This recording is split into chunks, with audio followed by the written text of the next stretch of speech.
Order. Now call the Standing Committee on Public Accounts to order.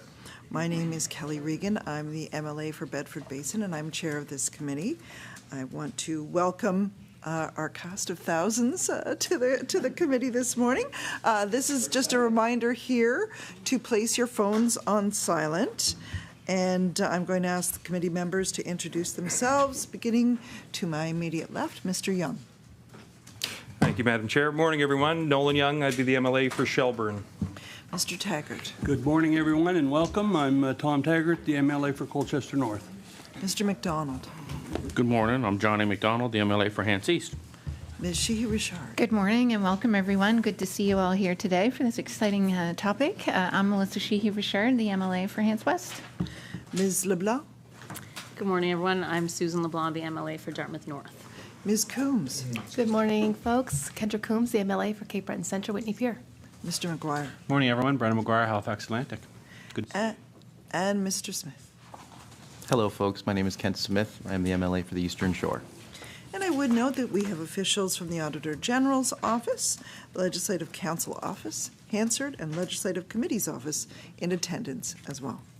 On today's agenda, we have officials with us from the Department of Agriculture, Department of Fisheries and Aquaculture, the Nova Scotia Farm Loan Board, and Nova Scotia Fisheries and Aquaculture Loan Board, with respect to Nova Scotia Farm Loan Board and NS Fisheries and Aquaculture Loan Board, most recent annual reports, financial statements, and business plans. So I'm going to ask the witnesses to introduce themselves. I think we will start off with the folks who are sitting at the table here with us, and then I will ask other people whose names I have but who are not at the table, just to stand so we know who they are, because you may at some point be asked to answer a question, so just so we understand who's who here in the room. So I will start with the deputy ministers. Deputy Robichaud. Yes, good morning, everyone. My name is Loretta Robichaud. I'm deputy for the Department of Agriculture. Deputy Howe. Good morning, everybody. My name is April Howe, deputy for the Department of Fisheries and Aquaculture.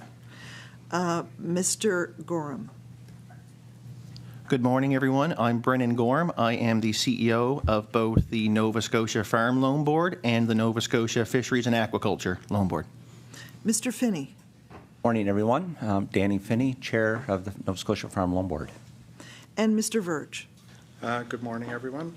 My name is Robert, or commonly called Bob Verge, and I'm currently the acting chair of the Fisheries and Aquaculture Loan Board. Okay, and now I hope I have everyone, the name of everyone who's in the row behind, but I'm just going to go down the list that I have here. So Ms. Thompson, and Ms. Thompson is the Executive Director of Agriculture, Risk Management and Lending. Mr. MacLachlan. Mr. MacLachlan is the Executive Director of Marine in the Department of Fisheries and Aquaculture. Lesley Latham. Ms. Latham is Executive Director of Policy at the Department of Fisheries and Aquaculture. Mr. Hancock. Mr. Hancock is the Executive Director of Aquaculture. Then we go to the Nova Scotia Farm Loan Board. Andrew Vermeulen. Mr. Vermeulen is the Vice Chair. Thank you. And Mr. Bell, Nicholas Bell. Mr. Bell is Risk Manager for the Nova Scotia Farm Loan Board. And I think some folks have dual roles, which I didn't note, so I apologize for that because you were down the list further. So anyway, it was a bit confusing and I had arrows everywhere. So anyway, we will proceed along. I will begin, we'll ask witnesses to make opening remarks. We'll begin with Deputy Robichaud. Madam Chair, I'm pleased to be here to speak on behalf of the Department of Agriculture and to the important work of our Crown lending agencies. With me today is Jen Thompson, Executive Director of Agricultural Risk Management and Lending, where she oversees the work of the Farm Loan Board, the Fisheries and Aquaculture Loan Board, and the Timber Loan Board. Jen's team has both the experience and the expertise to administer the programs government offers through the Crown lending agencies. They work closely with industry, with the volunteer members of each loan board, including Danny Phinney, Bob Verge, and Andy Vermeulen, with the department staff, and with colleagues across government. Deputy Howe and her team, among others, and to ensure the loan boards are meeting industry's needs today and setting them up for success long-term. And it's that long-term success that I want to touch on briefly here this morning. And I will focus my remarks on agriculture, an industry I have worked for more than 34 years. Our job at the department is to support and grow agriculture and agri-food in Nova Scotia. And we do that primarily in three ways. Through the many programs and services we deliver to the industry, by helping connect food and beverage producers with more customers, at home, through buy local initiatives, and around the world, through our export and market development work, and through financing and credit counseling through the Farm Loan Board to support our producers when they need it. And that's the what. But the why is just as important: to strengthen our economy, to support our rural communities, to help increase the supply of food we produce in the province in a way that supports food security, climate change, and importantly, public trust. The Farm Loan Board is a key part of this. The last few years have really enforced the importance of having a local lender for our agricultural sector, one that really understands the unique needs of this sector in this province. The Farm Loan Board is exactly this kind of lender, because it is led by industry professionals who live and work right here in Nova Scotia. The Farm Loan Board is not a fair weather lender, but a true partner, there to support industry in good times and bad. And that's exactly what we've done. We've come to the table with more financing for more clients than at any other point in the Farm Loan Board's 104-year history. Today, we have $220 million invested in more than 400 clients, representing every county in Nova Scotia. Perhaps the most impressive part is that our high investments have come with record low arrears. Across all three Crown lending agencies, our arrears rate is less than 3%, which demonstrates how the boards work with clients to ensure they are successful. Flexibility is key to that success for both the lender and the borrower. This is especially true in farming, where revenue ebbs and flows with the seasons. Take apples, for example. Producers tend their orchards all year long, but the fruit can only be harvested once, late summer, early fall. The Farm Loan Board's orchard-specific lending programs factor this in, allowing producers to defer payments until their orchard is generating revenue. This helps free up cash, which in turn helps both the apple and grape industries plant new varieties. That Honeycrisp in your fridge right now, that's one of the new varieties our producers grow, thanks in part to the Loan Board's flexible financing arrangements. Thank you for your time, Madam Chair, and I look forward to answering the committee's questions. Thank you, Deputy. And now on to Deputy Howe. Thank you so much, Madam Chair, and good morning to all the members. I'd like to thank you all, first of all, for the opportunity to speak about Nova Scotia's seafood sector and the important work of the the Fisheries and Aquaculture Loan Board. I'm joined this morning by Geordie MacLachlan. He's the Executive Director of Fisheries with the Department of Fisheries and Aquaculture.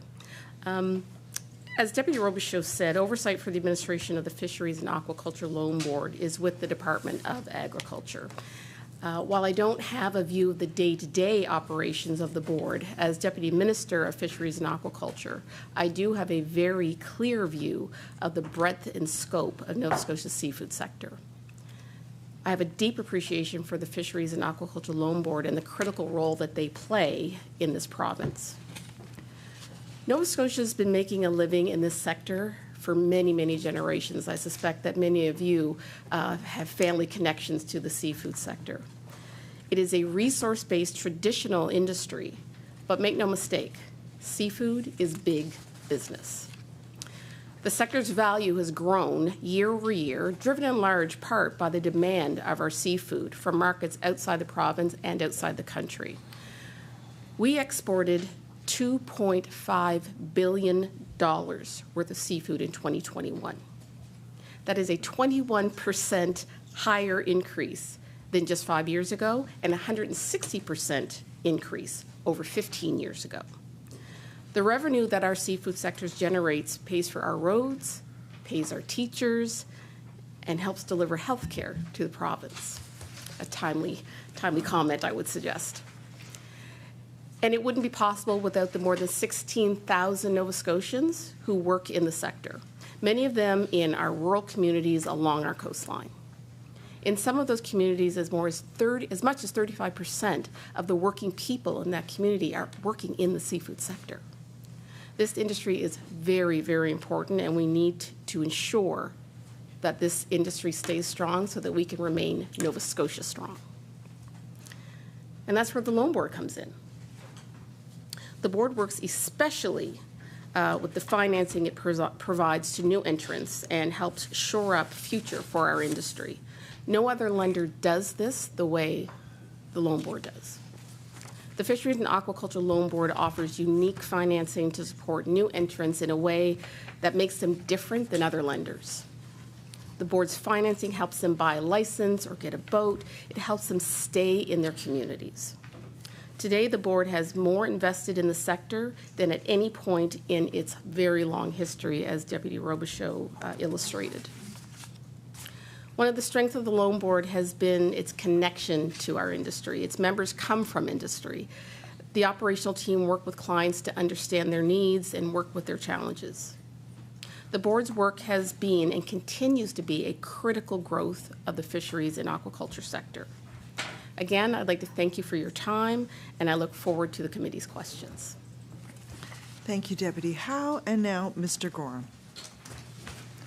Thank you and good morning. First off, I'd also like to thank the committee for the invitation to appear before you today and speak to the important work of our loan boards in supporting the economy and communities across Nova Scotia. As the Director of Crown Lending, I serve as both the CEO and Corporate Secretary for both the Nova Scotia Farm Loan Board and the Nova Scotia Fisheries and Aquaculture Loan Board. I'm very pleased to be joined today by our board chair on the farm side, Mr. Danny Phinney, our acting chair for the Fisheries and Aquaculture Loan Board, Mr. Bob Verge, our vice chair for the Farm Loan Board, Mr. Andy Vermeulen. I am also pleased to be joined by Mr. Nick Bell, our risk manager for both boards. Nick, who holds a CPA designation, and I are both part of the Crown Lending team at the Department of Agriculture, where the administrative and operational work of both boards is carried out. Both boards operate as Crown corporations established via their respective legislation with a mandate to support their industries through the provision of capital financing. Also, the Farm Loan Board fulfills the function of the Timber Loan Board, which is established under the Forest Act.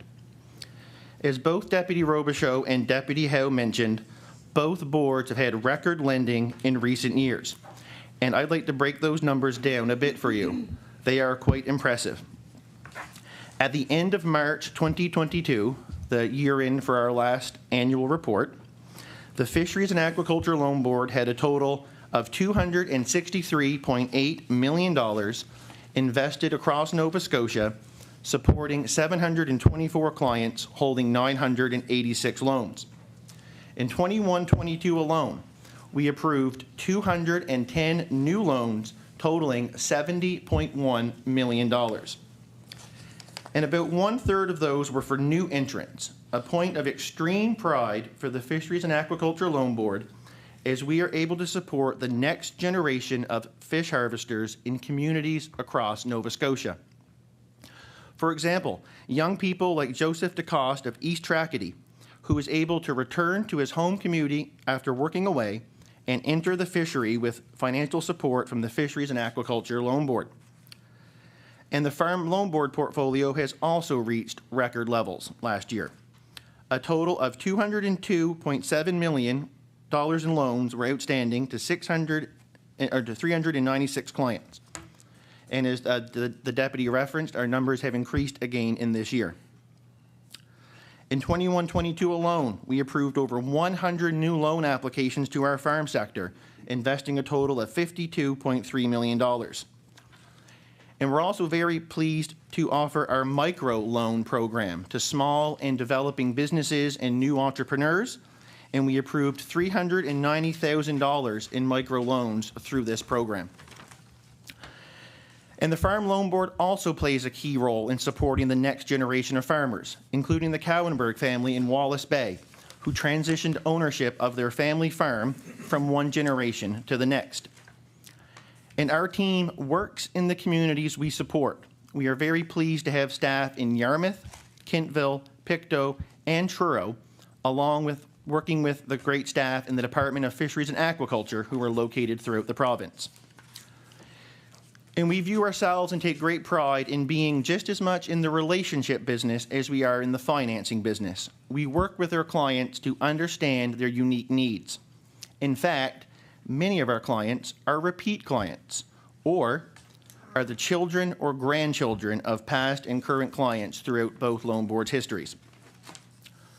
The investments we make on behalf of the taxpayer are secured via farm or fishing assets. Our loans are interest-bearing. However, we offer lots of flexibility in the ways our clients can make payments to match the differing production cycles of different sectors. Some make annual payments, others might pay twice a year, quarterly, or monthly, whatever makes sense for them and helps support their success. And we have a strong working relationship with industry organizations, including the Nova Scotia Federation of Agriculture, various agricultural commodity groups, the Nova Scotia Seafood Alliance, Aquaculture Association of Nova Scotia, and our many fishing organizations across the province, such as Coldwater Lobster Association. We also work closely with our colleagues in the Departments of Agriculture, Fisheries and Aquaculture, and Natural Resources and Renewables, along with other government organizations like ACOA, Perennia, and Invest Nova Scotia. Ultimately, our client success is our success and the success of Nova Scotia. With that, we are happy to answer any questions that the committee may have. Thank you.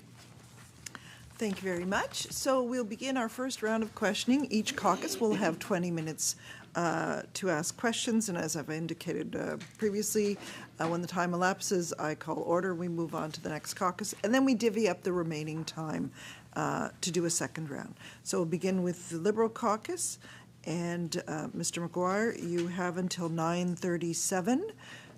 Mr. McGuire. Thank you, Madam Chair, and thank you all for being here today, and thank you for all you do. Fisheries and aquaculture and agriculture are extremely important, not just to rural Nova Scotia, but also HRM. I represent a community, Sambro, which is alive and vibrant because of the fishing industry. So one of the questions I wanted to ask around fisheries in particular is, and I know this is federal partnership and things like that, but one of the biggest complaints that I hear from our fishermen and women is as they transition, as the older generation transitions out of fishing, it's become more and more complicated to pass their assets and their boats and their licenses down to their sons and daughters and their children. This used to be a traditional thing to do. They used to be able to pass that down. And what's happening now is, quite frankly, their children are not able to afford the costs associated with it now. So it's actually killing some of these traditional fishing communities. So my question to you is, have you had these discussions with these communities? Have you had the discussions with the federal government and your colleagues around licensing and maybe going back to a more easier way to do it? Because one of the things that I hear from the fishing community is obviously there's tax purposes and so that's how they look at it. They look at it from a tax, the government is looking at it from a tax purpose and an asset purpose, but it actually is, especially with rural Nova Scotia and communities like Sambro, it's putting a dent into them. So I'm wondering if you've actually looked at that and maybe thought about going back to making it a lot easier to transition from father to son, mother to daughter, et cetera, et cetera. Deputy Howe? So thank you for the question, and I think that's a really important question. We need to be in a position to be able to support the growth and succession of businesses you make a good point, not just in small rural communities, but anywhere that fishing operations take place. One of the things that we're doing in fisheries is we are doing a fairly deep, I'll say forensic level review of our regulations. Part of that is understanding where the gaps are, where the challenges are for operators, and that spans the breadth of the entire book of regulations. So that's a really important piece for us. And you also mentioned the challenge it is from a red tape, we'll call it, perspective. So part of the review is looking at how do we make it easier for these operators to, whether it's passing a license along or attaining a license. So those reg reviews that we're conducting at the moment are really targeted towards the very things that you say that you're hearing from your constituents. Mr. McGuire. And one of the things that I hope that you're putting a lens on is, so for example, in Sambro, there's a lady that fishes down there. I think she might be the only one in Sambro that fishes. I never heard of her. Yeah, that's right. So she's been at it for quite some time, and so I hope that when you look at that through that kind of lens, I know it's a traditionally male-dominated industry, and but also to opening it up. I think more and more. The generation that's coming now maybe doesn't want to fish as much. So I think if we find ways to make it more appealing, I think they love the money, but it's a lot of hard work. One of the things that really concerns me right now is as interest rates are going up, the loans that these fishermen and women are taking out is becoming more and more expensive. And as I think the price of lobster a couple of years ago was around $13 a pound, I think we're down to $6.99 or something like that now, $7, somewhere around there, and it's considerably lower. So the revenue's not coming in like it used to, but the interest rates are going up, and the cost of these loans are going through the roof. So I'm wondering if the department is doing anything about that, and have you been contacted by the current government for any type of loan relief for fishermen and women? And agriculture too, and sorry for the farms too. I mean, sorry about that, Mr. Phinney, but the farmers are taking a beating on this too. I'm going to go to Deputy Howe first, and then if people could raise hands, we'll figure out where we're going from there. Okay, Deputy Howe. Thank you again for the question. Again, you're raising some challenges that are very real and felt by those that are working and trying to make a living in the industry. I do, however, believe that perhaps my colleague Brendan might be better positioned to give you the response that you're looking for. Mr. Goreham. Yes, thank you for the question, and certainly working with new entrants, supporting generational and succession change in the industry is a hallmark of what we do at the Fisheries and Aquaculture Loan Board, as well as the Farm Loan Board. Particular to your question around fishing and the rising costs and complications of getting into the sector, our lending staff take the time to sit down, work with applicants, go through their business plan, understand their entire cash flow situation, both on the business side and the personal side, because every loan that we do or set up at the board, we want to be successful, and we want it to be successful over the long term. And that includes relating to interest rates. So we look at the loan, make sure it can cash flow over a longer time horizon.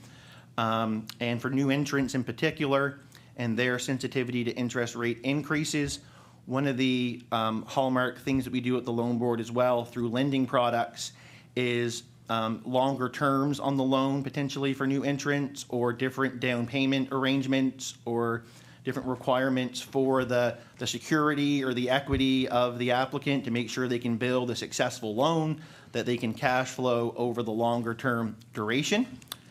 And for interest rates as well, for a full term loan with the loan board, if you apply, come in, set up your loan for a long term, we still do a 5-year rate review, and at that time your rate can only go down, it's not going to go up. So if you lock in at a full term, you still get the benefit at a 5-year review of declining interest rates. So that's another way that we help support fish harvesters over the longer term to manage that risk associated with interest rates. Mr. McGuire?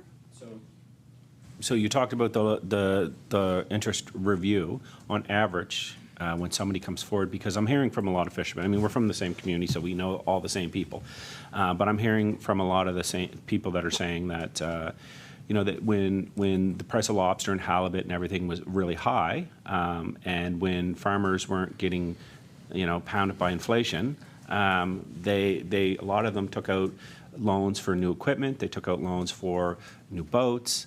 And now the price of those boats and equipment have gone through the roof because of inflation. So I'm wondering, like, from an interest release standpoint, when they're being reviewed, you said it goes down. So how much does it go down by? Is it going down by the cost of inflation, or is it going down by just a little bit? And also, again, Nova Scotia depends heavily on our agriculture and our fishing industries, especially in rural Nova Scotia. So what is there to support from the from the provincial government? We've seen relief for other industries. It's only fair to say that these industries need some relief. So how much are those interest rates going down on average? And is there anything from the departments in the works for relief for these farmers and for these fishers? I don't know who wants to take that. Mr. Goreham. We'll go to Mr. Goreham. Thank you very much. And yes, I can speak to the item on interest rates. So as both boards, the Farm Loan Board and the Fisheries and Aquaculture Loan Board, are mandated to charge interest starting from the provincial cost of borrowing. So that's right in our legislation and regulations. And then there's a slight provision on top of that in terms of the board's administrative expenses, which we aim to maintain as low as possible so that over the medium term we're breaking even for the province. So at that 5-year review on the interest rates, that would be whatever the prevailing cost of borrowing or the prevailing rates are at the time. So currently right now, for example, on a 20-year loan on a 5-year term, our rate is 5.7%. At a 5-year, at a renewal period on a loan, we would look at what the prevailing interest rates are in the term that the fisher wanted to do, and they would either maintain their current rate on a full-term loan if it's lower, or they would get the benefit of rates going down. In terms of how the departments support fishers or farmers with supports to offset rising interest rates, I can ask one of the deputies perhaps to chime in. Deputy Robichaud?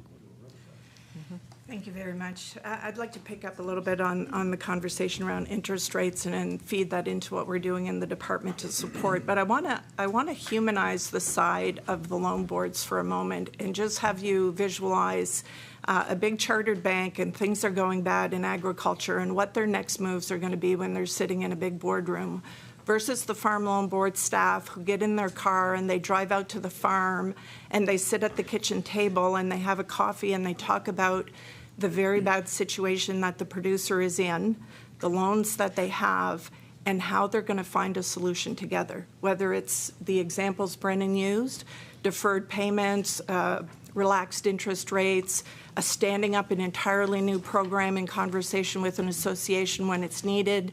There's many, many factors and options that come forward in those dialogues, and they bring those back, and they work because they are staff of the Department of Agriculture, and they are passionate about agriculture, as they are about fisheries and aquaculture and timber, and they find solutions together, because they live in those communities. They are the neighbors of the people that they're working with. And I don't think you can put a price on that. That is how they differentiate the services that they offer and how they become the lender of choice in a rural community where a conversation matters. So I just want to emphasize that, because when people think about the chartered banks and credit unions, and we have great working relationships with those individuals, this is a different relationship. This is why it's so successful. Thank you. Mr. McGuire. And I want to thank you for showing that part of it. I fully understand that. I know that the legwork that goes into this, it's not like borrowing from the Royal Bank. There's a lot more personal interaction, and I've heard this from lots of fishermen and farmers. But, in fairness, 5.7% is pretty high. It's higher than my mortgage interest rate right now, and 5.7% on millions and millions of dollars, which is what these vessels cost and what this equipment are costing, is a lot of money that's coming out of farmers and fishermen's men and women's pockets. We know that the price of food and the price of fish fluctuates a lot, and it's out of control. It's out of the hands of the individuals that are harvesting and processing. So, while I appreciate that you're reviewing it every 5 years, I think in times of high inflation and in times of high expenses, I think there needs to be something there to trigger it, and maybe there is. And also, I think that there needs to be programs from government to help sustain and support, because we did see how important our local farmers and fishers were during COVID, when the supply, I talked about this earlier, when the supply chain was broken, when we had the rail strike and things like that, when you know, we know how important it is to produce locally. So I'm wondering, my question was, is there any programs in the works right now from the government to support and offset the costs of fishermen and women and farmers across this province as they deal with costs that are out of their control? Mr. Gore, just so you know, you have slightly less than 7 minutes. He could use that. Left in your questioning time. And who would like to answer that question? Okay, Mr. Verge. Okay, I will chime in here. First of all, I've been involved in the fishing industry one way or another for about 45 years, so I think I know the industry reasonably well. Don't know the farm's side as much. I've had some involvement there too, but I think people who go into those businesses understand that there's a lot of risk. I don't know of anybody in the fishery who doesn't understand that the business they're in is risky, and that there's a variety of risks that you have. Some of them are financial, others are operational, of the risks they're taking on. And in my time with the loan board, I can say that we work with our clients to manage those risks as best we can. They have to manage some risks themselves, but nevertheless, our lending is different because we focus more on cash flows than we do on security. Not to say that we don't take security, we do, but cash flows are what distinguish us, I think, from chartered banks or other lenders, so that we tailor the cash flows on the loans we make to the client's cash flows. And that shows up in a number of ways. First of all, in terms of when payments are scheduled, but when there are downturns in the industry, as there were during the financial crisis in 2008, and more recently with COVID, we have worked with the clients to develop cash flow plans that work for them and work for us. We work very closely with the clients to make sure that they can carry the loans. We want to set people up for success, not for failure. So while there may not be a formal program at the department level, I think on the ground we're doing the kinds of things that you're asking for. Mr. McGuire. I do have a deep knowledge of how the loan boards from both the Nova Scotia Farm and the fisheries work. I really do. I've been in and around the fishing industry my entire life. I used to bait trawl when I was a kid. I've been out on boats. I don't have the experience of a lot of people, but I understand it, right? The problem is that we're facing right now is the cost of fuel, for example. The cost of fuel is choking our fishers and our farmers. So I had a gentleman who's been fishing his entire life.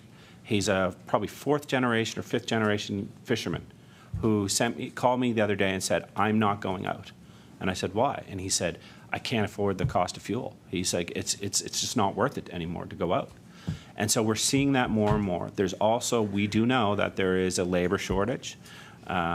The same gentleman, another gentleman, and some of you may know Doug Garrison, I know you know Doug, used to own Sambro Fisheries, and you probably know who Doug is too, couldn't find a buyer. I mean, it took him forever to find a buyer. So these are the issues that we're facing. And one of the things that Jackie and Doug told me was because of the rising costs. Like, people just didn't want to get into it because of the rising costs. So this is one of the issues that we face is that, I understand that the loan boards have bent over backwards to help.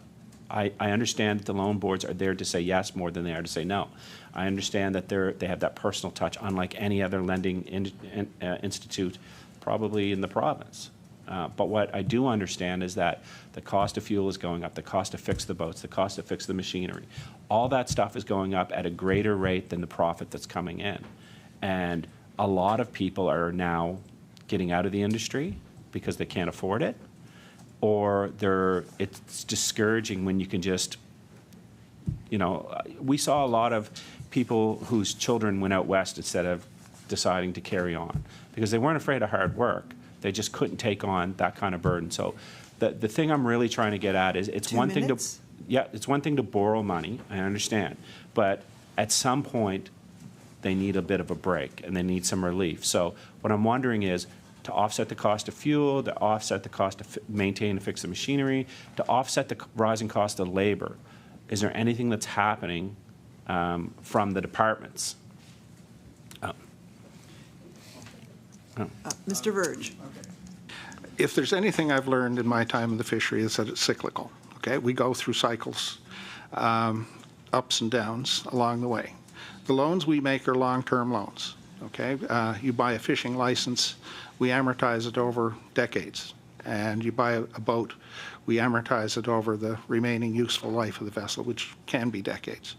So a lot of things are going to change over the life of that loan, and I don't think it's realistic when you're at an up cycle or a down cycle to plan your future around where you are at that time, okay? We need to have some kind, well, yes, I think you have to have some kind of a balance as to where you are in between. So one of the techniques we use at the loan board is stress testing. When we make a loan, we look at, okay, this is where the prices are today, but what's going to happen if we go into a down cycle, or what's going to happen in a different set of circumstances? So we can't respond to every twist and turn in the industry, whether it's labor, fuel, the price of fish, whatever. I mean, that's beyond our mandate to do that. But what we do is we work with the clients to accommodate as much as we can as the cycles change, right? We first of all, we try to anticipate that there will be cycles over the life of the loan. Secondly, we will stress test, as I said. Time has elapsed for the Liberal questioning. We'll now move on to the NDP caucus. Ms. LeBlanc. Thank you, Madam Chair, and thanks for this conversation so far. It's always surprising to me how interested I get in something that I really didn't think too much about. Although, like Mr. McGuire, I grew up near a lot of fishing villages on Prospect Road, so had lots of friends and family members involved with the fishery. But I'm really, really fascinated by this. But I want to start, you may know that our Public Accounts Committee had another sort of controversial topic in front of us a couple of weeks ago to do with conflict of interest. And so I want to ask about that first of all. And I'm wondering if, I guess Mr. Goreham might be best for you, but can you talk about the conflict, how conflict of interest is handled at the boards? And do the boards consult with the conflict of interest commissioner? How do board members behave if there is a perceived conflict of interest? Like what happens? Mr. Goreham. Thank you very much for the question, and this is a matter that we take seriously and that we consider constantly at both boards. First off, it's important to have board members that understand the sectors, understand seafood, understand agriculture, so that they're making decisions that are reflective of the needs of industry and their best interests. Members of both boards are bound by the Provincial Conflict of Interest Act, so all the requirements and things that must be adhered to under that legislation also apply to board members. But the board has taken that a step further. We have conflict of interest policies and procedures in place. Our agendas are provided to board members in advance of meetings. The very first agenda item after we adopt the agenda, the respective chairs call for a declaration of any conflicts from any board members. And in those cases, board members don't attend the meeting. They recuse themselves, they step out, they don't participate in the meeting if there's, if they declare a conflict, they don't vote, they don't take part in the discussions. And board members also are informed and have the obligation under our policies and procedures that if a conflict arises throughout the course of a meeting, that they notify and declare that to the chair and step away from the meeting. Ms. LeBlanc. Okay, thank you very much. Does the board is there a relationship with the board and the ministers when appointing new members to the board? Like, does the board recommend new members? How does that work when new people are coming on to the boards? Mr. Goreham? So I can, thanks for the question. I can start off generally and then perhaps pass it over to one of the deputies to speak to the ABC process. Our board members are appointed by Governor and Council. The board does not have a formal role in that process. However, we are very pleased that from the direction of both boards recently, that they have identified longer-term recruitment and making sure that we have strong, robust boards in place as a priority. And I know that is something that is on the radar for both departments, but I can pass it over to perhaps Deputy Robichaud to speak on the appointment process. Deputy Robichaud?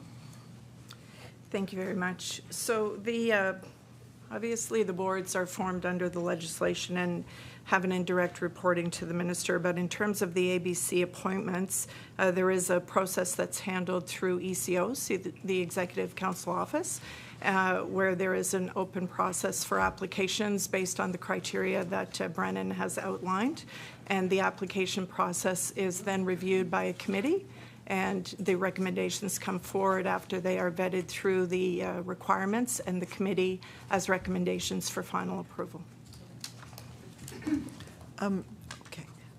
Ms. LeBlanc? Thank you. Excuse me. So this is for both the Farm Loan Board and the Fishery and Aquaculture Loan Board. In the annual reports, there's financials for the previous year or the year that the report is on, but it doesn't. The reports don't offer any trends over time, like in one document or in one visual. So just curious to know: is the amount of impaired debt growing or shrinking, or staying the same? And if both of Mr. Verge and Mr. Phinney could talk about like trends over the last 5 years, what that's looked like, and what has been the uptake for the various programs over the last couple of years. And I'm wondering, given that I'm asking these questions, if you would commit in your not accountability reports, but annual reports to adding trending info to those reports, so that we can see, each year we could have a snapshot. So, I guess. Mr. Verge? Sorry. First of all, we have those trends. Actually, at the last board meeting we went through a presentation on exactly those things. So we have the data, we have the graphs to show.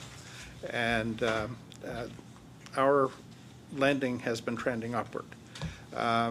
Given the statistics that Brennan quoted earlier, we have seen a significant increase in output value in the fisheries and aquaculture sectors over the past 10, 12 years. And that growth is also driving a fair amount of investment in licenses, vessels, and gear, and so on. So we are seeing an increase in our lending as a result of it.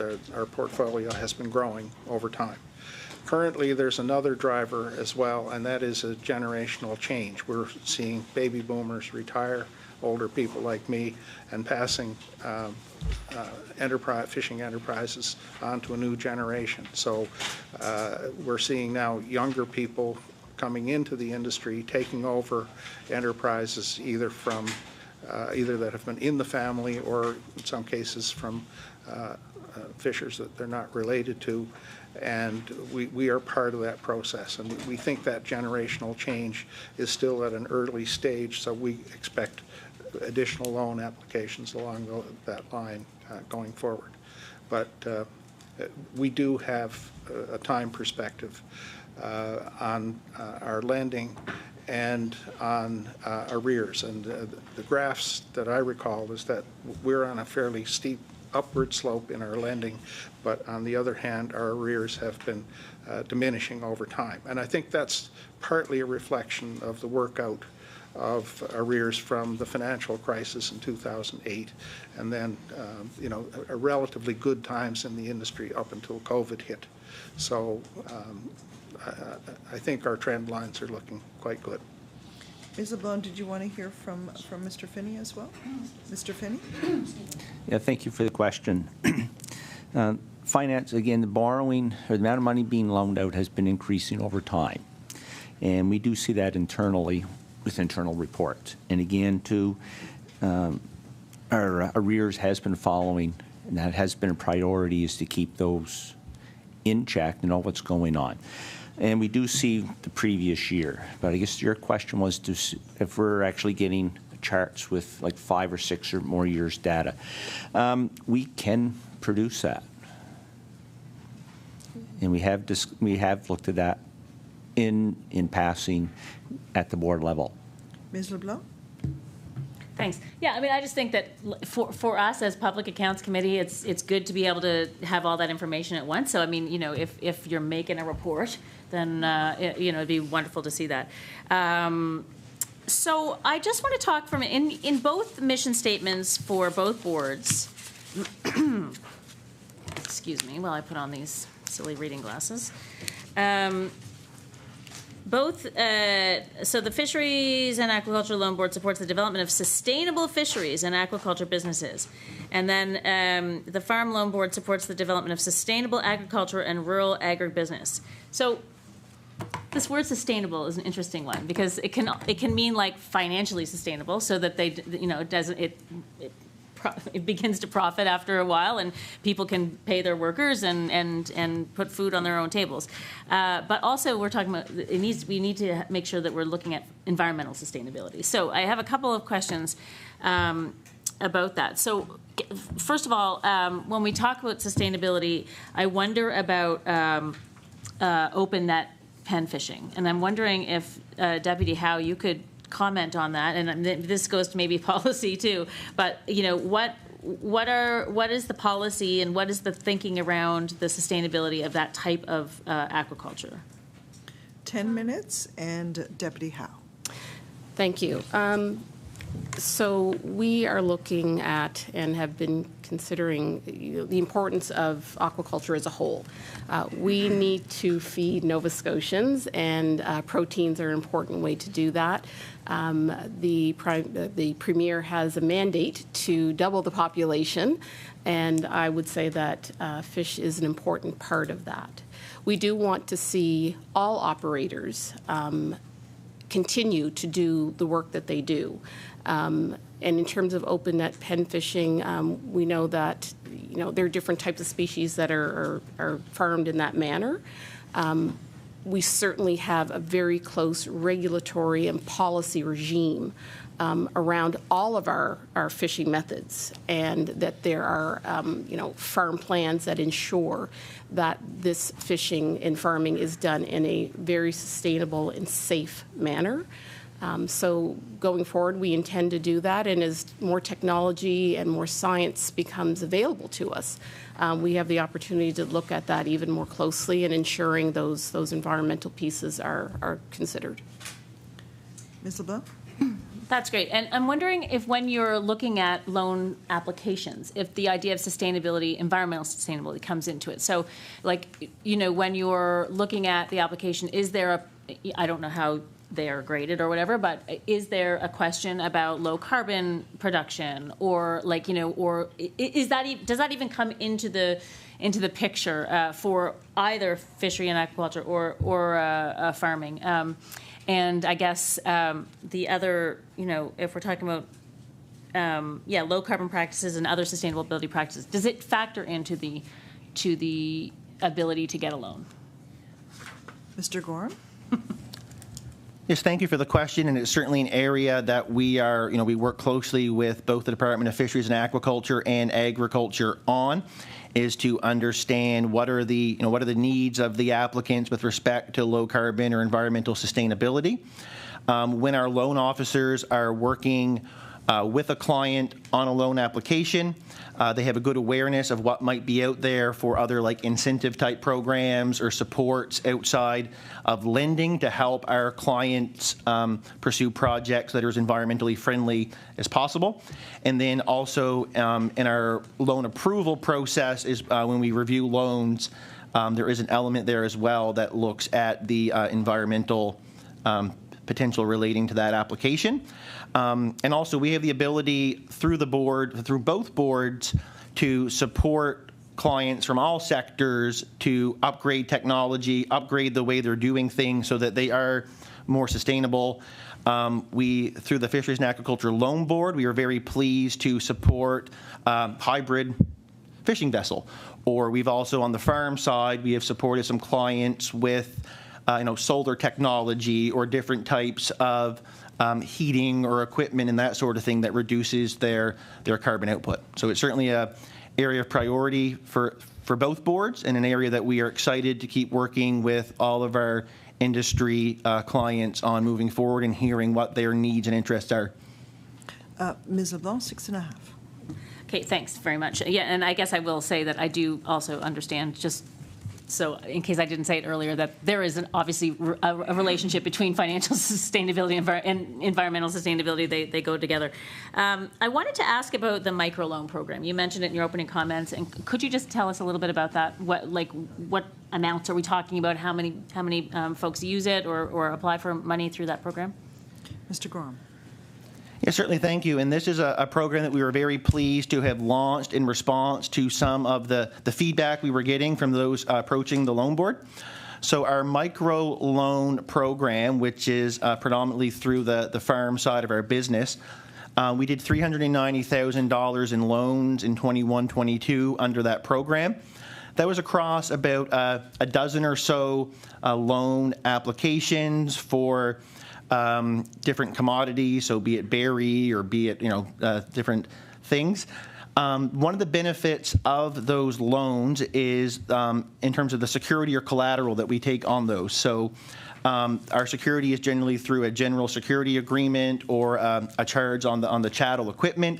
So it does not involve registering a mortgage or lawyers or legal fees. So the application process is more streamlined for those folks who may need that lower level, although lower in terms of our overall portfolio, very important to those clients as well. And it's a program that we also work with individuals from different communities, people emerging new into the food sector or the farming sector as well, to get them started. And we're also very pleased that because of that program, we were also afforded the opportunity to take part in a program being offered this winter through the Mount St. Vincent University, supporting young female newcomers to Nova Scotia entrepreneurs interested in getting into the food business. So we will be sharing information on our microloan program through that forum as well, to support newcomers, young female entrepreneurs to get more involved in the food and farming sector. Ms. LeBlanc? And so you said $390,000 over about 12 different users or borrowers. So is there a max on the amount, or? Mr. Goreham. Yeah, so certainly our microloan program, the target limit we had for maximum there is $50,000 per loan. But one of the benefits as well of coming to us is if you come to us for a loan application, and if you don't fit the discrete parameters of the microloan program, our loan officers will still work with you and your business plan to find a lending solution that makes sense for the applicant. Ms. LeBlanc. Thanks.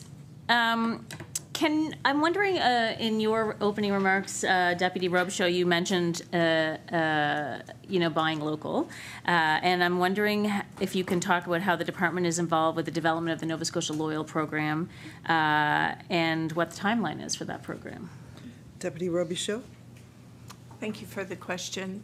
The development of the Nova Scotia Loyal Identity and Incentive Program is being managed through economic development, but they are moving forward with that on a timeline that's, I understand, will be in the near future, very soon. And we are at the table. So they have many departments at the table in a working committee. They've recently hired a director for Nova Scotia Loyal who's leading those initiatives. And we are preparing our marketing materials so that as soon as Nova Scotia Loyal is launched with the branding material, we will be into market, as we customarily are, through the Department of Agriculture, and also in partnership partnership with our colleagues at Fisheries and Aquaculture to start promoting in a big way the Nova Scotia Loyal Initiative. So we're very much looking forward to that. Ms. LeBlanc, Okay, thank you. How much time do I have? 2 minutes. 2 minutes. Do we know if there are farming or fishery outfits that are not using farm loan or the loan boards? Like, are they going to bigger banks? And if so, why is that? Like, what would be the sort of the reason to not use your boards? Mr. Goreham. Yes, thank you very much for the question. And certainly there are other financing options for farmers or for fishers, aquaculturalists, seafood processors. We at the the staff and the boards, we don't envision ourselves replacing all forms of financing that's available to those sectors.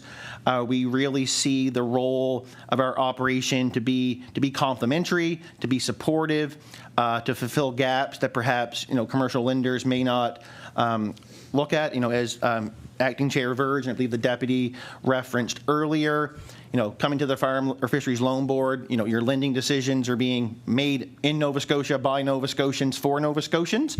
So that is one benefit. There are other advantages where folks may choose to come to the Fisheries and Aquaculture Loan Board. Instead of commercial financing, it may be a loan amortization rate, or how the bank, what they require for down payments or deposits. So it largely, I think the fact that 1/3 of our fishing clients are new entrants, I believe speaks that we're filling a gap in the new entrant market. And perhaps there are folks who may be more progressed in their farming or fishing career with more equity, more assets behind them, may be able to go pursue commercial financing outside of the boards. Ms. LeBlanc, you have 20 seconds. Any analysis on how low you could go with interest rates for folks who are using your loans? Mr. Goreham.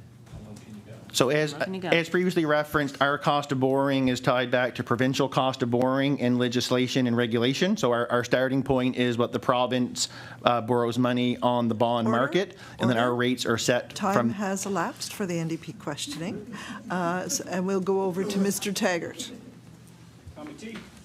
Thank you, Madam Chair.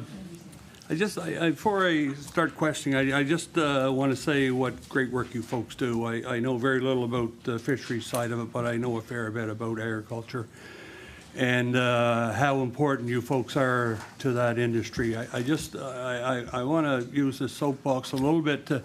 There's been some questions, asked this morning, legitimate questions about your rate of bad debt, that sort of thing, and I think somebody said it was around 3.5% or something like that.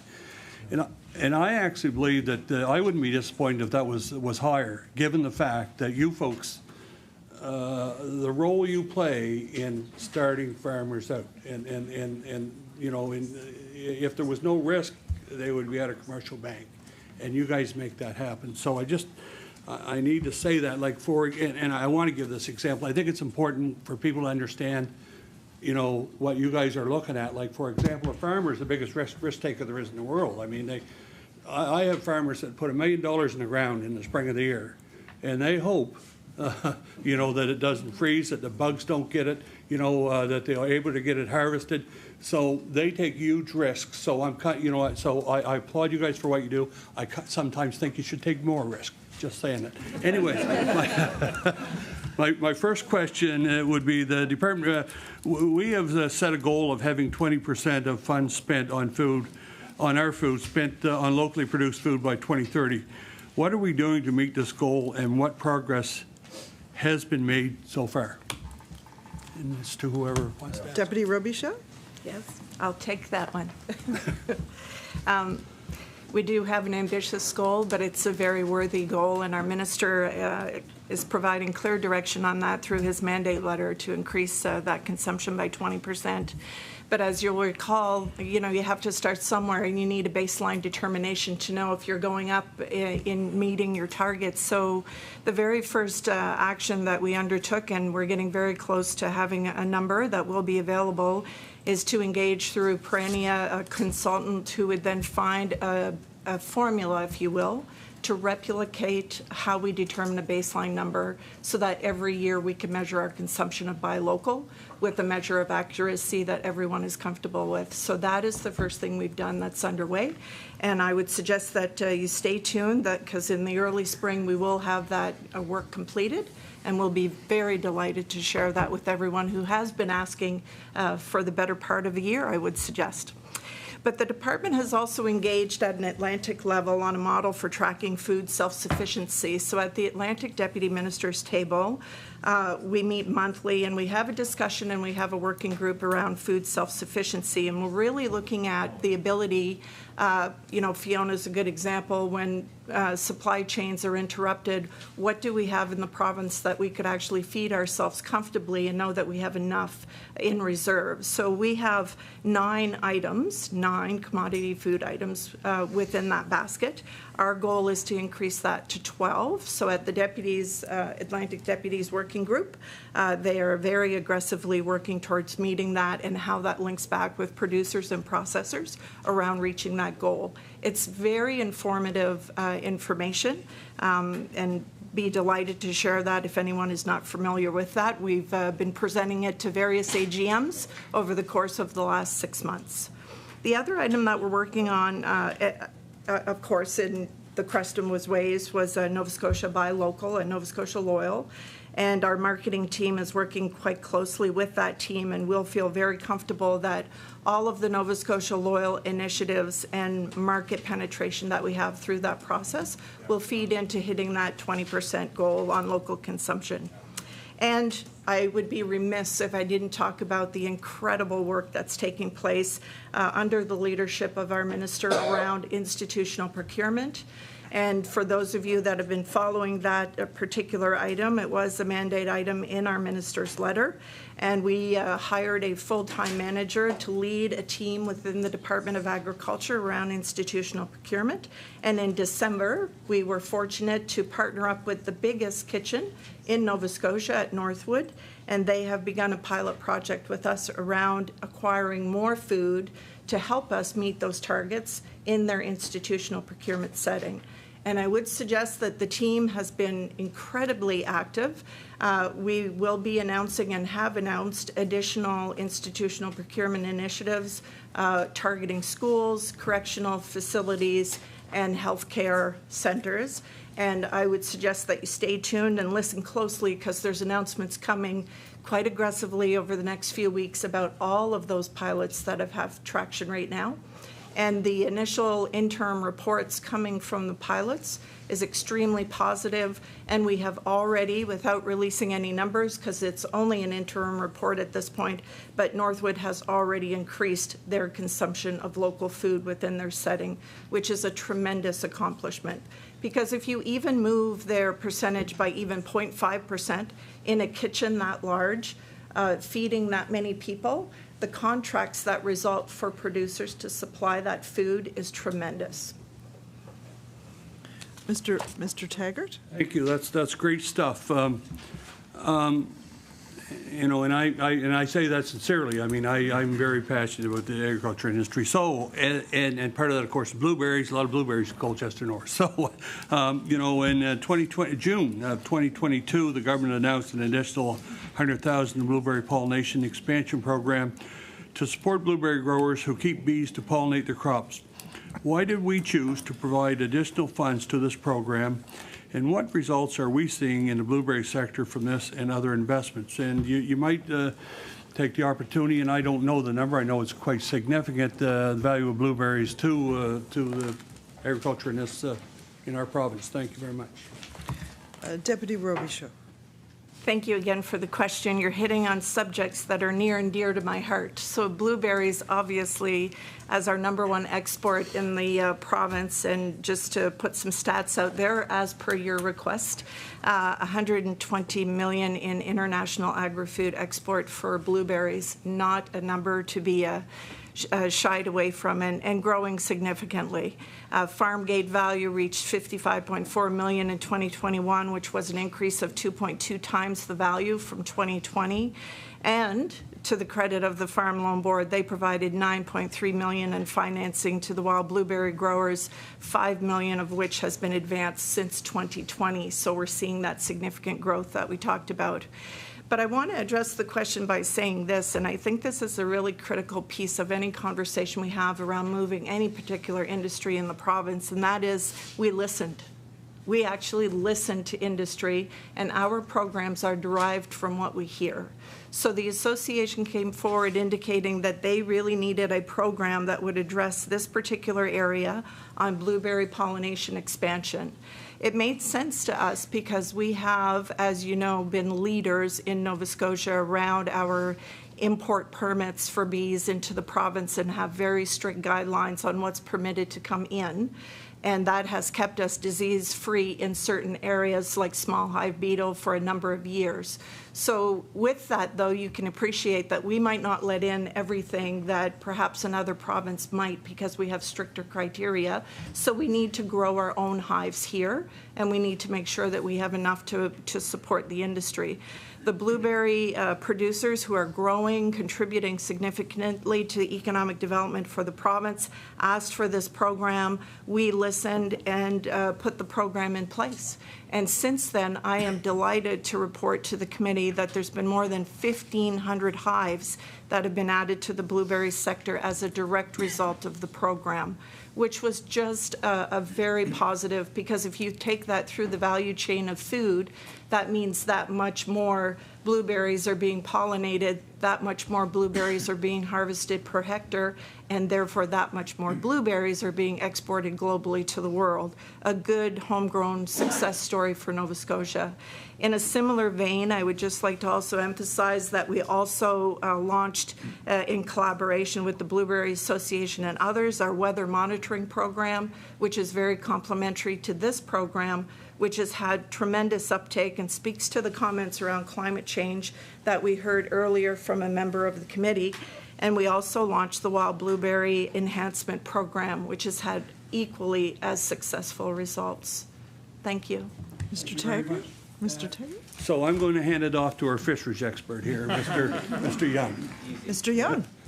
Yeah, thank you. Deputy Howe, as an MLA that represents a coastal community with strong fisheries and aquaculture industries, I recognize both of the importance of these sectors as real key economic drivers. They employ hundreds, if not thousands, of people in my community, not to mention the spin-off effects. And I think I read somewhere that 1 in 3 jobs in the county in Shelburne were tied to the fisheries. So I'm hoping, Deputy Howe, can you expand on the economic importance of these sustainable industries, both locally and globally, and the role the board plays? Thank you.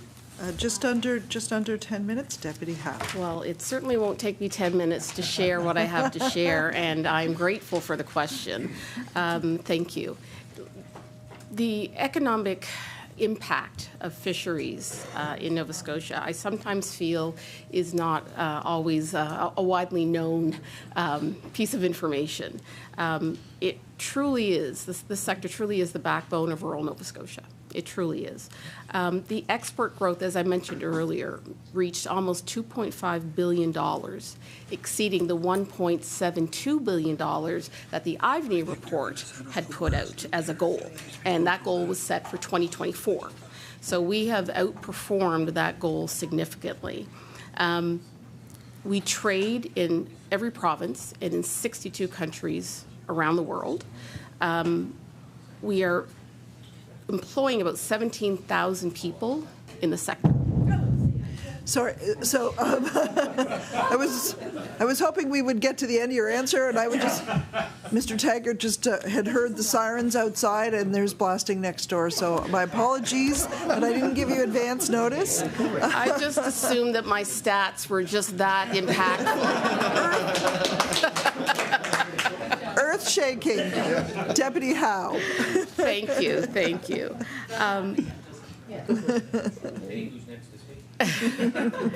So we're looking at about $500 million in wages and salaries that are generated in the sector for rural communities. This is really important stuff. This is big business for Nova Scotia.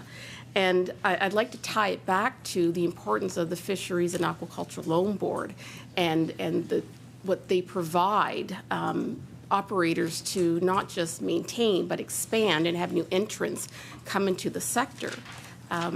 I always say that fisheries and aquaculture is becoming a more sophisticated sector with new technologies and emerging science. And so the importance of the loan board to support these operators in driving this sector forward is absolutely key. So thank you. Mr. Young. Thank you, Madam Chair, and thank you for the answer, and thank you for all your hard work around this file. My next question was going to be around how the board operates, but I think you've answered that.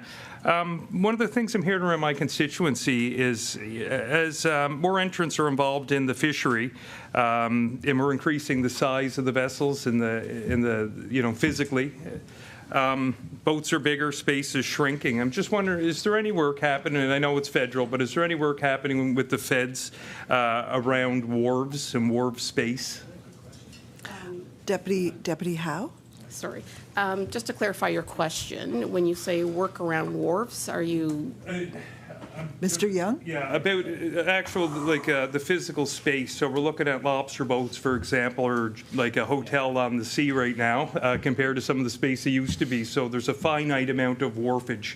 I'm just wondering if there's any discussions with the feds around this topic. Deputy Howe? Yeah. So I'd like to come back to you with more information on that question. I don't have that data in front of me. Okay, thank you. Okay.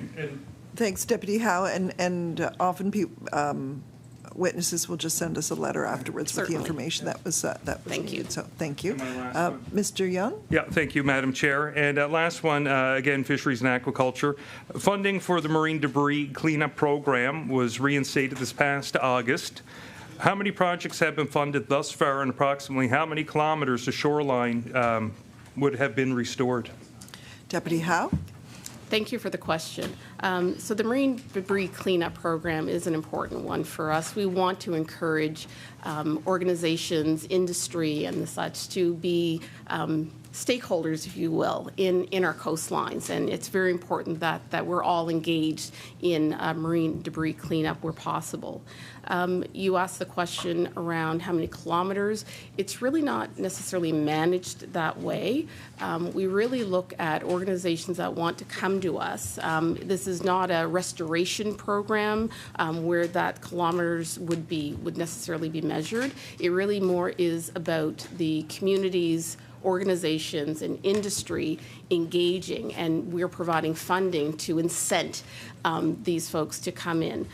But your question around how many, to date we've had 3 organizations that have embarked on some scaled debris cleanup projects, and we're working with 2 more right now.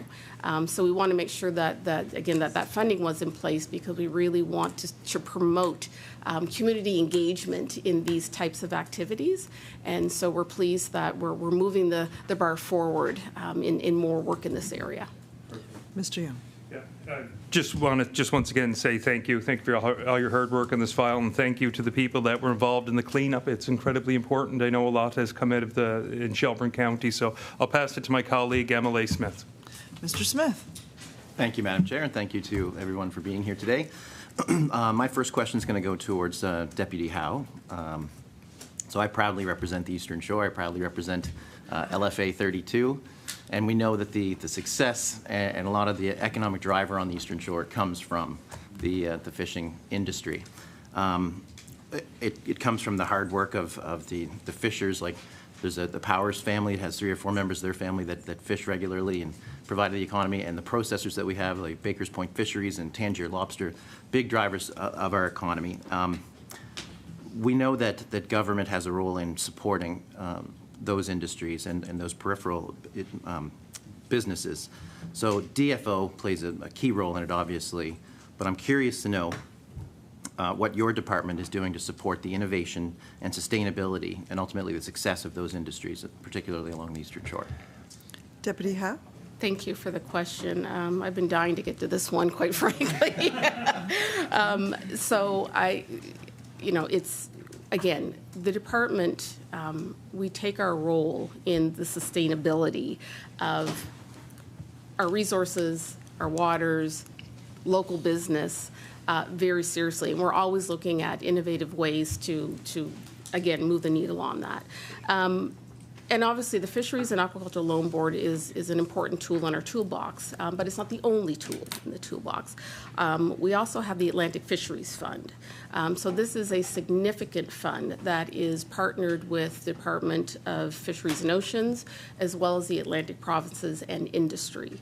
And the focus of this fund is primarily, not only, but primarily around the idea of innovation and sustainability. So what are the new technologies? What are the new gears that are coming out that are going to help these fishermen and these fishing operations be more efficient, be more effective? And so there's a lot of time spent in terms of research in helping them find that out and then funding that through the Atlantic Fisheries Fund. The Atlantic Fisheries Fund offers a variety, a couple of different types of funding opportunities for operators. And the partnership that we have with DFO and industry on this is very important. It is an extremely important program for us, which we are on the cusp of renewing because of its success. This fund has contributed about $37 million, and we've leveraged another $70 million in DFO funding. So that works out to success to me, but that's not the only measure. We funded about 321 projects, which really go to modernize our seafood sector. So I'm happy to share that with you. And again, we're thinking about tomorrow. And so funds like this really keep an eye on how do we maintain what we have and grow what we have. Mr. Smith, you have 30 seconds. Well, in that 30 seconds, I guess I will say that's great information. Thank you, Deputy. I don't think there's much point for me asking a question right now. No one would have the time to answer it, but I will conclude my line by saying, Mr. Verge, your tie is fantastic, and I'm glad to get to see it today. Thanks, Mr. Smith. We'll now move on to the second round of questioning. Each caucus will have 7 minutes. So we'll begin with Mr. McGuire. So thank you for being here today, and we do appreciate everything and the answers here today. I have a bunch of questions, so I'm just asking, I just need very direct answer because we don't have very long. I actually made the mistake of putting out that you guys were the witnesses in the Sambro group today, so I've been flooded with questions from fishermen and women. So, but one of the things that I wanted to ask you about is, and just quickly, one of the questions that came forward, which I found very interesting, was what are they doing to expedite oyster lease approvals, which we know is a huge business in PEI. So just quickly, what is the department doing to expedite those approvals? Deputy Howe? Thank you for the question. We're looking at, again, I'll go back to the regulatory review that we're conducting. So we've got a group of industry experts that are looking at our regulations, and one of the elements of this regulation is around how do we get people to business faster. We need to indicate that Nova Scotia is open for business, and we need to make sure that investors have confidence and the ability to do business here in Nova Scotia. So the regulatory review, which we hope will be concluded probably sometime in the fall, and then regulations to follow. Our hope is that we have the ability to create efficiencies in that process. It's not lost on us that things could be a bit faster, and so we're working hard to make sure that comes to fruition. Mr. McGuire. Myself and the former Minister of Fisheries, Keith Caldwell, actually worked on the aquaculture, legislation review and updating it. And in fact, he had me travel all over the province and sit in all kinds of different rooms. And there was a lot of, I know Bruce and the whole crew over there spent a lot of time on the aquaculture stuff. It doesn't feel like to me that, I know maybe the rules and regulations are in place now, but it doesn't feel like to me that it's taken a hold. We did meet with industry leaders from different provinces, and we saw the capacity in New Brunswick, we saw the capacity in Maine and Newfoundland, and at the time I think we were told we were at about a 15 to 20% capacity here in Nova Scotia. I know that people have applied. There is a lot of loopholes, and that was part of the new regulations that was supposed to eliminate that stuff. But still, we know that there's a lot of loopholes. So where are we at on the aquaculture industry?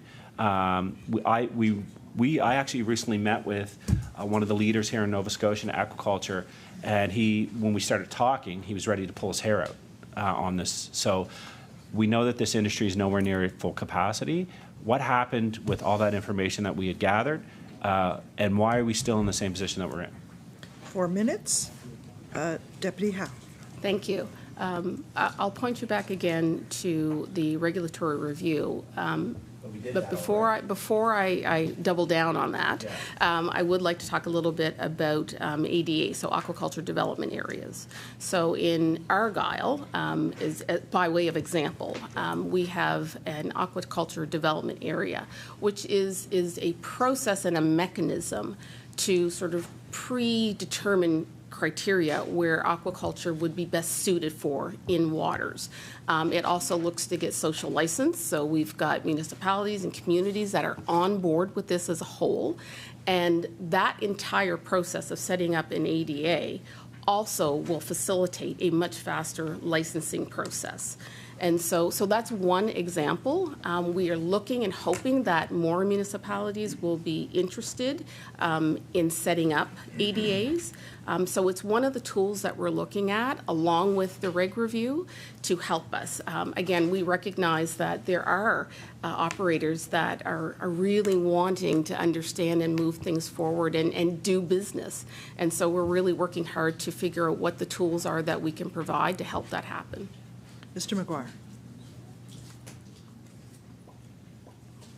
Mr. McGuire. So my question, Wrong mic. So my question to you would be, we did the regulation review 5 years ago. We went through the process. It took, I think 12 to 18 months. There was a ton of money that was spent in the department to do these regulation reviews and put forward a path for aquaculture. Why again are we doing another regulation review when this work was already done? And I know that for a fact because I was part of it. I watched the staff work on Sundays, Sunday evenings, Saturday evenings. I watched them meet with stakeholder after stakeholder. So I don't understand why we're doing another regulation review on aquaculture when it was already done. Deputy Howe. Thank you. I would say that while I wasn't here during the first review, that a 5-year gap is a reasonable time to review what's been done, what gaps still exist, and where do we need to up our game, if I can use that terminology. And so things were enacted at that 5-year point, and now we are really wanting to make sure, and there's a clear drive to make sure that there are regulations that are truly effective and meet the needs of today's operators. And so while it may seem repetitive, perhaps, I think a 5-year review is a reasonable time to relook at what's been in place and ask ourselves what actually is working, and then come up with a regulatory regime that meets the needs of today. So that's the approach that we've been taking. Mr. McGuire, 1 minute. So I'll be quick on this. We did meet with some farmers market. They're feeling like they're not getting the appropriate funding and support from the departments. They obviously are an extremely important part of buying local. What is the government doing to support farmers market, who just told us that they're getting very little support, especially when it comes to staffing? Deputy Robichaud. Thank you very much for the question. Farmers markets have been a very strong partner with the Department of Agriculture for a lot of years, decades in fact. We ran the first program that created the 61 farmers markets in Nova Scotia, realizing that was a way to get local food into rural communities. We have microloan options for the farmers markets currently. We're in discussions with the farmers markets as well around Nova Scotia Loyal and what the options might be there in partnership with the department. As you know, we partnered on Select, on Get Your Hands on Local. We've always had them there at the table because they're... Order. Time for Liberal questioning has elapsed. Time for Liberal questioning has elapsed. We'll now move on to the NDP. Ms. Coombs. Thank you. I want to go back to my colleague's question regarding the review, and that is transparency going to be part of the aquacultural review? Because we're hearing from communities that they want way more input into the projects. Ms. Howe. Deputy Howe. Thank you so much, and thank you for the question. Transparency has been the cornerstone of the conversations that we've been having around not just the review itself, but how we get information to community and how we get information from community. And so one of the things that we think is really important is making sure that there are multiple ways for community to engage. So a town hall is great, but not everybody can attend. Not everybody has access to internet. Not everybody is computer savvy. So we need to figure out ways to make sure that people have the opportunity to weigh in.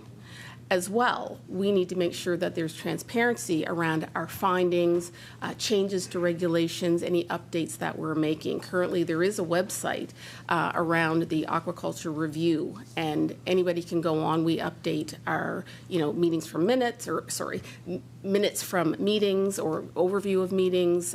Any relevant information that we produce gets posted to that website. And again, that's one mechanism for sharing. We have done a What You've Heard report. We're really trying to help people understand that there's going to be information that is there for your consumption, and really looking at ways to ensure that people have a vehicle to get to that information. So that it is a key component to the transparency piece. Ms. Coombs, 5 minutes. Thank you. I'm glad to hear that there's a recognition that people can't always make meetings and people don't have access to technologies. It's great.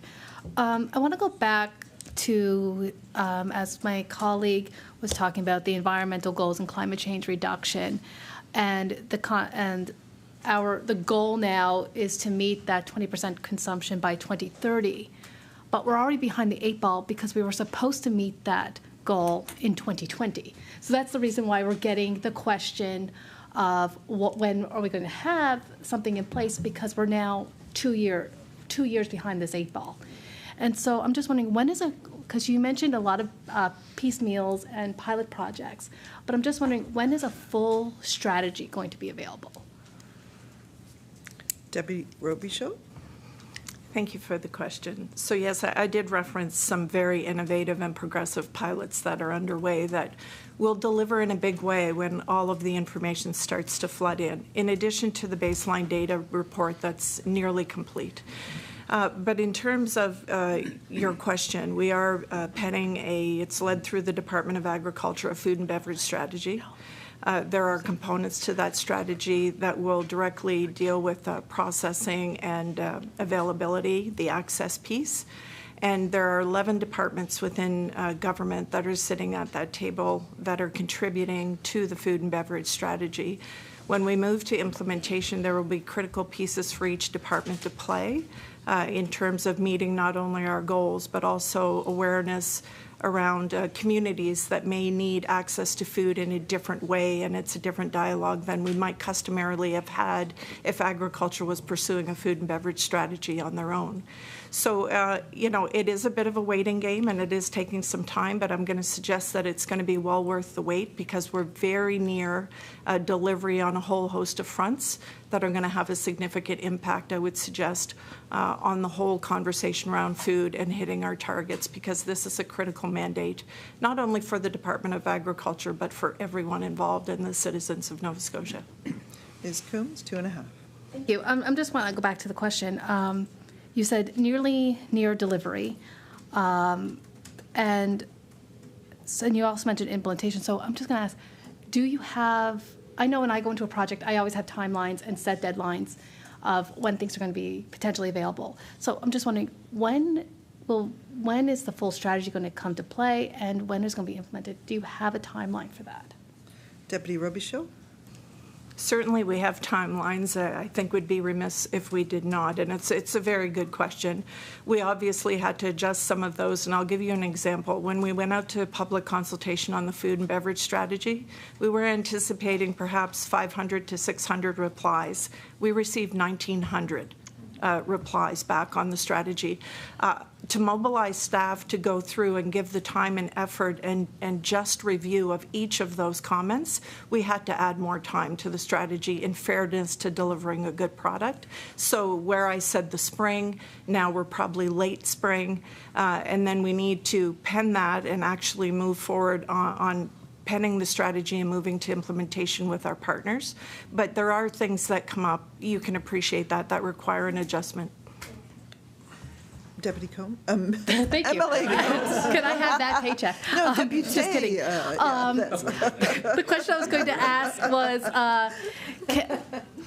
I forgot the question because I remember you laugh. But can you, with your timelines, can you guarantee that we're going to meet the 2030 goal? Deputy Robichaud. We are mobilizing every effort to meet that goal, and I would have to suggest that we always start with a yes. That's our philosophy in terms of meeting all our goals. We have to start with the yes. It is the target. If we have to make adjustments as we go, we will. But for our deliverable, we are firmly committed to delivering on that target in that timeline and have every confidence that we will. Ms. Coombs, 30 seconds. Oh, 30 seconds. I don't think that's a lot of time to ask, so I'm just going to ask this. What new supports have been offered to the fishers and farmers since the inflationary crisis that are not loan-based? Deputy Howe? Well, I think I'll go back to perhaps AFF, and the Atlantic Fishery Fund, which is not, it can be loan-based, but not necessarily loan-based. There are loans that are non-repayable. Order? I know. Time has elapsed for the NDP questioning. We'll now move back to the PC caucus and Mr. Smith. I will happily allow the deputy to carry on with the answer. Deputy Howe. Thank you. So the Atlantic Fishery Fund offers non-repayable loans under $100,000, given that an operator meets the criteria, obviously, and with a goal again of innovation, efficiency, sustainability, and so. That's I would say a significant way for operators to tap into funding to help them with their operations and offset some of those inflationary challenges that they face. Thank you. Mr. Smith. You're very welcome. I have one question in this round. I'm going to hand it off to my colleague after that. It's going to go to Mr. Goreham or Mr. Verge. So over time, we've seen a decline in the population in rural Nova Scotia, but recent trends are kind of bucking that. Our government has made it a focus to try and attract, increase the population, but really with a focus on youth. We've done that with the more opportunities for skilled trades initiatives that we put forward earlier in 2022. So I was really pleased to see that in your business plan for the upcoming year, about 40% of the loans are being taken out or applied for by folks ages between 19 and 35. So I'm curious to know, what are we doing to continue that trend, and how are we helping to support those younger folks getting into the industry? Mr. Goreham. Thank you very much for the question. I believe that strong market conditions, I think young people in Nova Scotia, rural areas, are seeing the fishery, seafood industry as a career opportunity. As Deputy Howe mentioned, there's new technologies, there's innovations, there's new gadgets, there's new ways of doing things. So I think it's seen as an exciting career opportunity now, whereas perhaps, a decade or two ago, it may not have been as at the forefront. I believe in terms of what the board has been doing for new entrants, I'd really like to give a shout out to all of our staff working on our team at the Fisheries and Aquaculture Loan Board and the great work that they're doing, engaging with clients, meeting with them in their communities, on the wharf, on I myself have gotten Facebook messages from fishermen about the Fisheries and Aquaculture Loan Board. So we're really hoping to make ourselves, accessible, understand their business, meet their needs, because every loan that we set up and every client that comes through our door, we want them to be successful. I also think as well that now that we're in we're able to go out and about to industry events and conferences and that sort of thing, making ourselves available, inviting our chair, Mr. Verge, and others to those conferences and events as well to hear direct from clients, from industry, ways we can serve them and meet their needs. And I think, young people see that. We're also very excited. We've brought on a new outreach and engagement coordinator position to, increase our presence and profile, on social media, on the internet, the places where young Nova Scotians and young people are, so they see our boards as an option for them if they want to pursue a career. And we've also have a tailored lending product for new entrants as well. So whereas we have a lower down payment requirement for anybody who's new to having a commercial fishing vessel or a commercial fishing license. That allows them to maybe access financing through us that they wouldn't be able to access elsewhere. And we also have the ability to structure loans in a unique way in terms of the down payment or the deposit or how much principal is being paid down when, so that these young entrepreneurs, because they really are business people. It's a business. It's not just getting up in the morning and going on your boat. There's a whole host of other pieces to it. And, young Nova Scotians that are taking on that risk and taking on that endeavor, have our support. And the Fisheries and Loan Board has been here for over 80 years helping Nova Scotians. And we hope to be here for, another 80 plus years to come as well. So. Mr. Smith, just over 2 minutes. Thank you very much. Great answer. I appreciate it. Oh, Mr. Verge, did you have, Madam Chair? It looks like Mr. Verge? Sorry. Yes, I was just going to add something to what Brennan said, because I've been around longer and seen more things.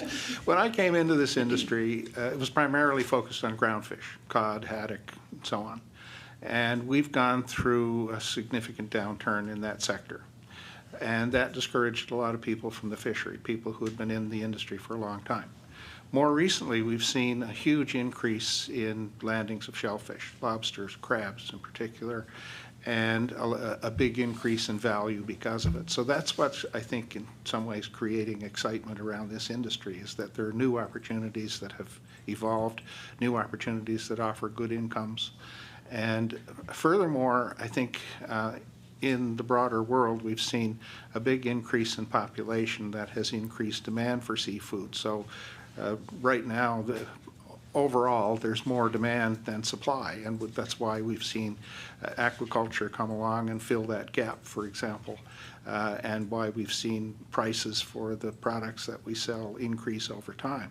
So I think people are responding to the opportunities that they're seeing, quite honestly, and hopefully we have to make sure that those opportunities are sustainable over time, but we want to see where we can grow them as time goes on as well. Mr. Smith, 1 minute. great answers. Thank you very much for that. Madam Chair, I'm going to turn it over to MLA MacDonald. Mr. MacDonald. All right, Madam Chair, I'll do this really quick. So, Mr. Goreham, there was a discussion earlier on where you were discussing, like, for example, a 5-year term for 5.7. I just want to get this correct. The point is that when it renews, if it was over 20 years, the term was 5. Interest hit 10. They're still able to lock it into 5.7. If the interest was 4, they could take the lower. That was basically what you were saying at the end, correct? Yeah, so Thank you. Mr. Goreham? Yes, yes. So it's on a full-term loan. So anything that exceeds the 5 years is an example of an interest rate. But if someone sets up a 20-year loan, they set it up at 6%. If at 5 years prevailing rates are 4, they get the benefit of the 4. If prevailing rates were 8, they stay at the 6. So there's only a benefit to the client. Order. And that's his normal speed when he talks. So the time for questioning has elapsed. I don't know if our deputy ministers or the CEO have any closing remarks. I'm seeing some nods. So Deputy Howe, would you like to go first? Yes, please. Thank you. Deputy Howe. Thank you. First of all, I'd like to thank you for your time this morning and the questions. I enjoyed this conversation. One of the strengths of the Loan Board has been its connection to industry. Its members come from industry, and the operational team works with clients to understand the challenges and opportunities. And I think that that's been illustrated here, particularly by Mr. Goreham. The board's work has been and continues to be a crucial growth factor for fisheries and aquaculture. Again, I thank you for your time this morning and the opportunity to speak. Deputy Robichaud? I as well would like to thank the committee for the opportunity to come in and speak, and I'd be remiss if I didn't say I also want to thank my staff who put tremendous time and effort into preparing all matters related to the Department of Agriculture. But thank you, Madam Chair. I'll keep my comments brief. We've heard a lot today about great work our loan boards are doing for agriculture, fisheries and aquaculture sectors in this province. Together with the Timber Loan Board, they are critical partners working with government and industry to develop and grow these sectors. The Farm Loan Board has been here for over 100 years, the Fisheries and Aquaculture Loan Board for over 85, and the Timber Loan Board for almost 60. It really is mind-boggling when you think about that time frame. From my perspective as a Deputy Minister for the Department of Agriculture, I'd argue the work of the Loan Board has never been more important than it is today. We have producers in central and northern Nova Scotia working hard, for example, to recover from the impacts of Hurricane Fiona. We will all remember that day. The Farm Loan Board is right there with them. Producers are making investments in infrastructure and new technology to be stronger and more competitive, and the Loan Board is supporting them to do that. And we are working with the industry to increase our capacity. That is to grow more food over a longer period of time so more Nova Scotians can have access to healthy local food, to reduce our reliance on imports, and to lessen our environmental footprint, which we discussed here today. The Loan Board is a partner in all of this and will continue to be a partner to industry and to government for many years to come. And with that, I'd like to thank you very much. Thank you, Deputy. And CEO Goreham. Thank you very much, and I'll keep my remarks brief as well. Thank you for the questions and the time this morning to speak to the important and valuable work that the Farm and Fisheries and Aquaculture Loan Boards are doing on behalf of Nova Scotians and for Nova Scotians. I'd also like to acknowledge and thank the leadership from our board chairs, our vice chairs, and our directors for that direct connection to the sector and the expertise and knowledge that they bring to guiding our organization. And also, as the deputy referenced, our success is our client success, but we as an organization aren't successful without the great and hard work of our staff. So want to thank them for their work, being out on the farms, out on the wharves, out with our clients, to those that are, in our accounting and finance team supporting clients with their inquiries, our risk team, and our vessel inspection program, which I know we didn't get a chance to highlight today, but if anyone wants to learn more, that's one of the hallmark and benefits of our Fisheries and Aquaculture Loan Board. So again, thank you to the team. Thank you to the industry for continuing to trust in us, to come to us, to partner, and to see the benefit in dealing with a long-term lender that really is here for your success. So thank you very much.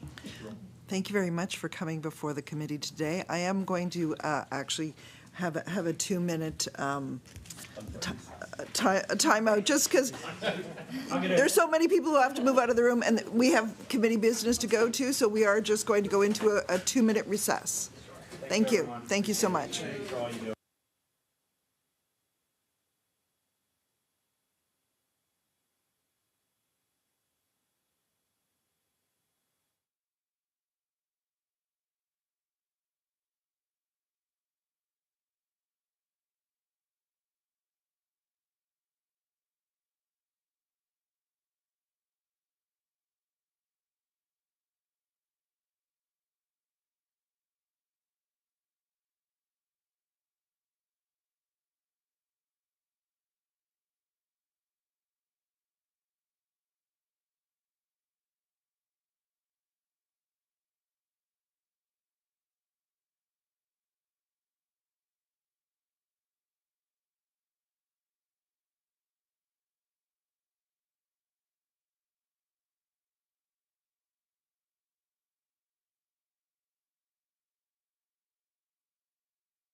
Order. I now call Public Accounts back to committee back to order. So we are going to move along to committee business. We had a motion put forward by Mr. McGuire at the December 14th meeting, which was left on the floor as the meeting time ran out. The motion has been deferred several times as Mr. McGuire was not present to speak to it. And the motion was to have additional appropriation updates sent to the Public Accounts Committee. And I'll now open the floor for discussion. Mr. McGuire? Could you read again? To have additional appropriation updates sent to the Public Accounts Committee. I believe that you were actually very clear that it was like what was actually spent, not just the dollar amount, but the details. Mr. McGuire? Sorry, the motion was just a more detailed approach, which we've gotten in the past, of where the money was spent, what community was spent in, and how much it was spent. Pretty simple stuff. This is from the finance. Yeah. This is from Which they December. Folks, I'm Sorry. just going to ask you all to be recognized before you speak. No, I didn't say that. I might have been thinking it, but I didn't say it. Any discussion? Mr. McDonald. Thank you, Madam Chair. And at that meeting, the Deputy Minister said they would make the information available online.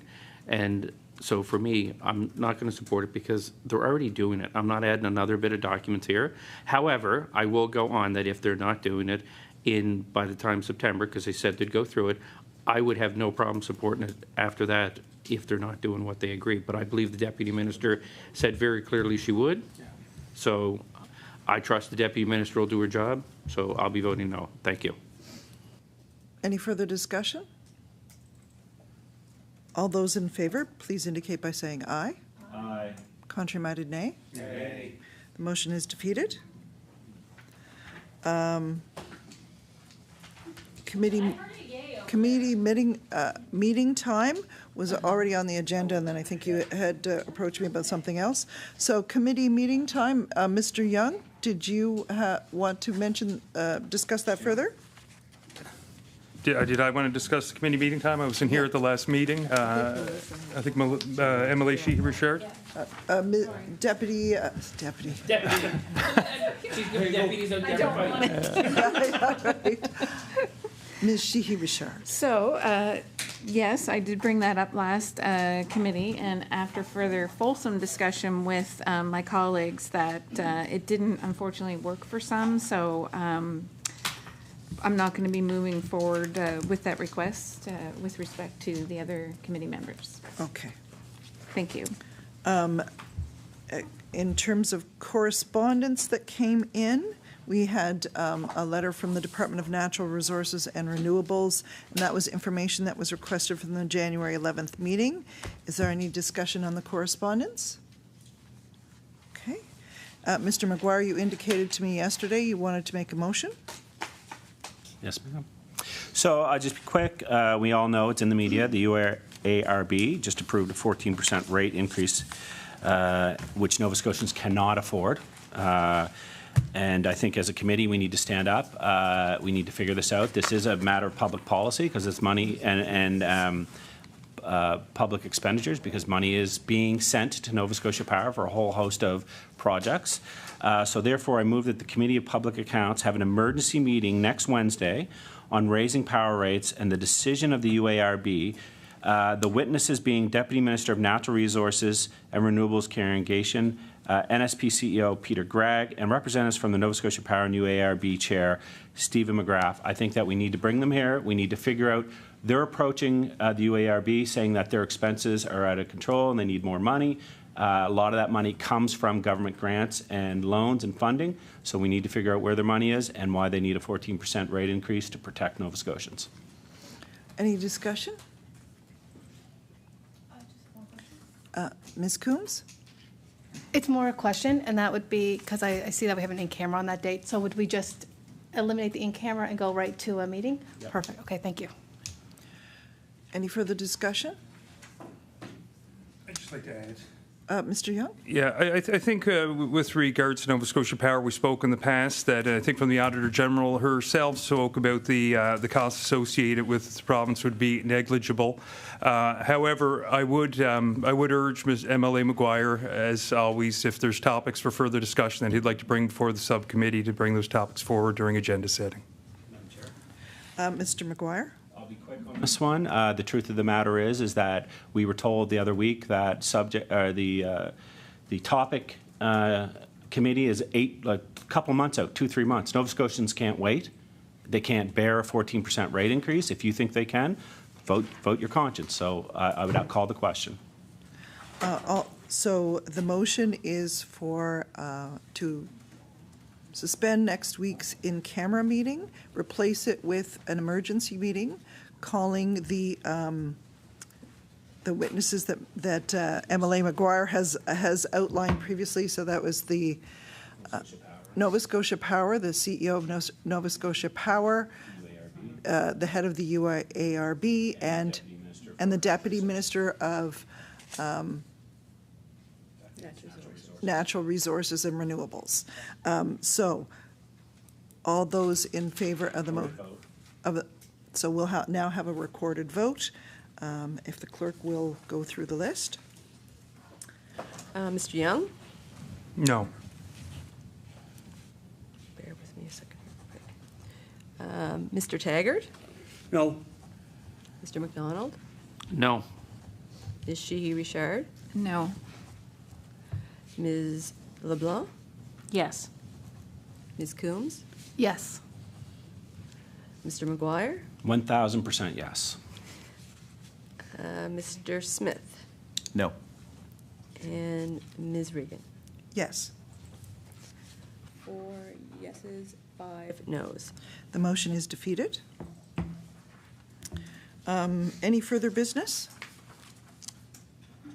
So our next meeting date is February 15th, 2023. It's in camera. We're meeting with the Office of the Auditor General.